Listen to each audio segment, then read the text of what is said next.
महाबोधि महाविहार मुक्ति आंदोलन जो निरंतर नागपुर में ही नहीं पूरे भारत में हर एक शहर हर एक गांव में जो चालू है, ये लड़ाई केवल सामान्य वर्ग तक या आम आदमी तक सीमित नहीं है। बौद्ध समाज हो या बहुजन समाज का हर एक वर्ग इस लड़ाई में शामिल है। डॉक्टर हो, इंजीनियर हो, और बाबा साहब की भी वकीलों से विशेष अपेक्षा थी, क्योंकि वकील है या एडवोकेट है तो उन्हें समझा था कि कानून की जानकारी होती है। तो बाबा साहब की भी ये उम्मीद थी कि यह इस समाज पे हजारों वर्षों से यह हमेशा अत्याचार होता है और निरंतर अत्याचार होता रहा है।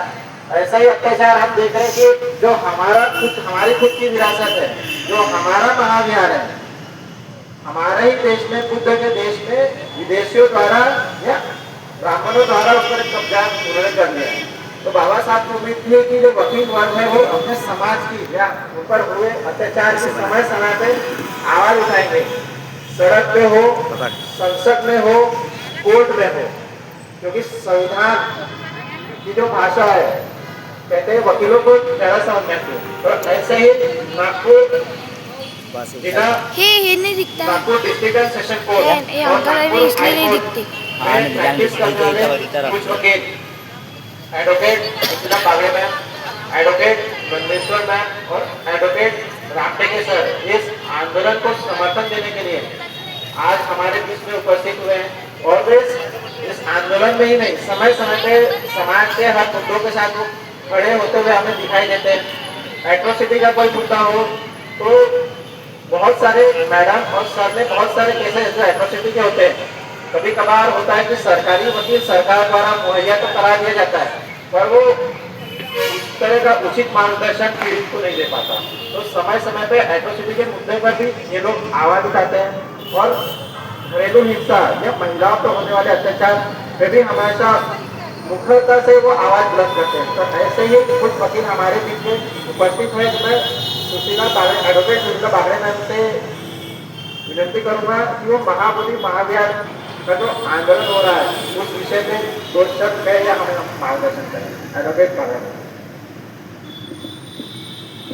सर्वांना स्वातंत्र्याची हे जे महाबोधी महाविहार जे ब्राह्मणांच्या ताब्यात आहे आणि त्यासाठी जो लढा चालू आहे त्या लढ्याला आपल्या नागपूरपासून म्हणजे पूर्ण भारतभरच विरोध चाललेला आहे। तरीही सरकार असं झोपलेलं आहे असं हे उदासीनता आपल्यामध्ये दिसत आहे। सरकार का लक्ष देत नाही त्याच्या पाठीमागचे कारण अनेक आहेत। हे जाणून बुजूनच कसं नाही हे आपल्या सगळ्याच्या लक्षातच आलेलं आहे आणि आपलं गमन करणं हेच मुख्य त्यातून दिसत आहे। या महाबोधी महाविहार आंदोलन मुक्ती याला आणि वकील या नात्याने सहकार्य करू तुमच्या मोर्चाला आणि आम्ही तुमच्या या सगळ्या सहभागी होऊ असं बोलते आणि थांबतो। धन्यवाद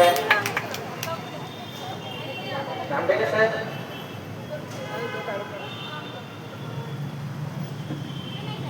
बंदेश्वर सगळ्यांना मला एकच बोलायचं आहे की वाघेला जेव्हा उकळी येते ना, छोटे छोटे बुलबुले मिळून वाघ तयार होते, तशीच सगळी विहारे छोटी छोटी यामधून आपण सगळं कार्य करून अशीच एक वाघ उंचवून ठेवून की जी आपल्याला ज्ञानातून मुक्ती देईल, आपलं विहार आपल्याला मुक्त करता येईल ब्राह्मणांच्या ताब्याचं।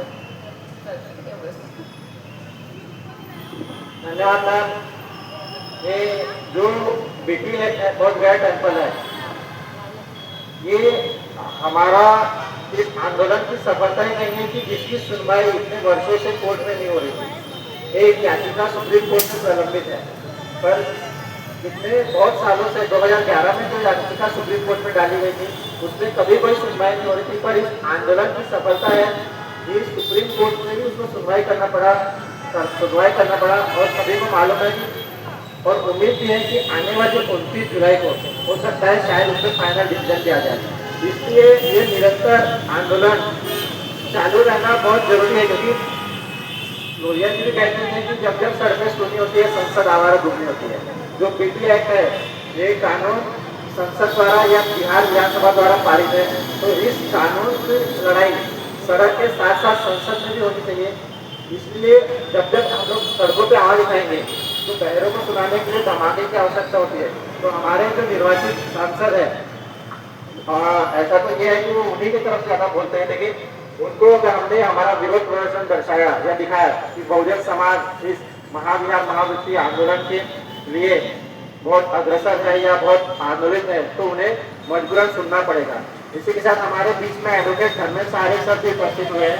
मैं सर से निवेदन करूंगा कि सर यहाँ पे आए और महाबोधि महाविहार आंदोलन के समर्थन में अपना वक्तव्य करें और लोगों का मार्गदर्शन करें। एडवोकेट धर्मेश सारे सर। धन्यवाद वानखेड़े सर, आपने मुझे इस अवसर पर बोलने का मौका दिया। विषय यह पुराना विषय जरूर है, मगर यह प्रासंगिकता इसकी इतनी है कि आज देश में यदि प्रबुद्ध भारत बनाने की जो भूमिका बाबा साहब अम्बेडकर ने रखी थी, तो वो प्रबुद्ध भारत आगे क्या था? तो वो प्रबुद्ध भारत यानी समता, बंधुता, न्याय और स्वतंत्रता, इन तत्वों पर आधारित जो देश है वो देश निर्माण हो।